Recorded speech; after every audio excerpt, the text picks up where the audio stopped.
We should move on, and we shall. Canadian rockers Rush have now begun the second leg of their extensive North American tour. Lead guitarist Alex Lifeson is philosophical about spending so much time on the road, as he told MTV Music Television in Los Angeles. We had to tour a lot to really get known, and that's the way it's always been for us, so it feels comfortable. I mean, we all really enjoy touring. You can find complaints in anything, I guess. We really do enjoy it. It's nice to have time off at home, but it is nice to get out on the road and play. It always has been. A popular part of the Rush live show is their use of film footage of the Columbia Space Shuttle launch. The blast-off made an indelible impression on the group. It really, left a mark. We decided then that we'd write a song about it, and that's exactly what we did. After we'd finished writing the song, we got in touch with Jerry Griffin, and he was kind enough to pass on some film footage of the Columbia launch that we incorporated into the show, and also to a video that we'd recently done. In Los Angeles, this is Dave McQueen for MTV Music Television. Later tonight, we'll have more of our conversation. First up, a hard-rocking Canadian import.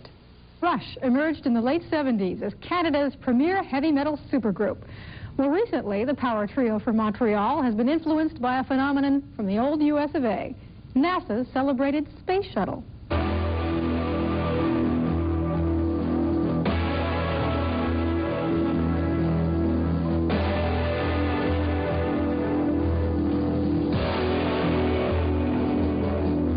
Even though rock musicians tend to live fairly exciting lives, there's still room for them to get blown away by something really out of the ordinary.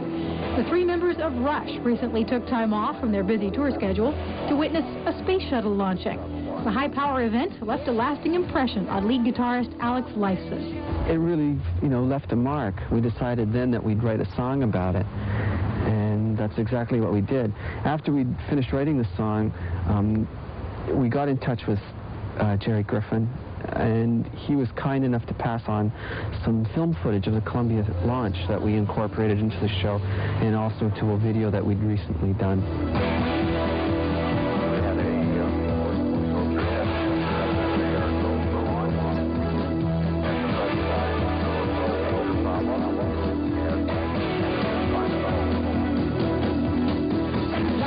And how does a rock star describe a space launch?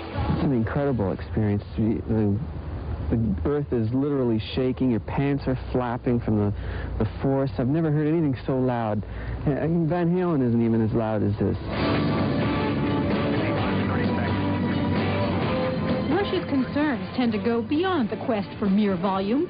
Although just a threesome, their sound is layered and complex. We thought about adding a keyboard player. It was right around the time of Farewell to Kings album. And we decided, rather than disrupt the chemistry that was already there in the band, we'd take it upon ourselves to learn other instruments and to add other dimensions to the sound. We've always been really careful not to do anything in the studio that we couldn't do live. We tour so much that it would really be unfair to us and the audience if we had 1,000 guitars and strings and all kinds of other instruments that you don't hear live. And I think that has something to do maybe with our popularity. Closer to the heart, the blacksmith and the artist reflect in their art. They forge their creativity.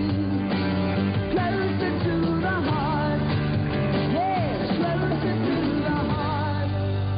Although they've recorded a number of albums since their debut back in 1975, Rush has made its name not through hit records, but by constant touring. For the length of time we've been doing it, everybody's a bit tired of it. We'd like to take a little more time off, get into some other projects, other interests that we all have. We all have families. I'd like to see, I think I've got 2 kids. I wouldn't mind seeing them a little more. But unfortunately, we're the type of band that does have to tour a lot, and we've always done it. I don't know what we'd do if we didn't. In their extensive travels, Rush has seen just about every city in North America. But there's one part of town that's the same no matter where you go, the suburbs. Now Rush cuts up their middle-class roots with subdivisions.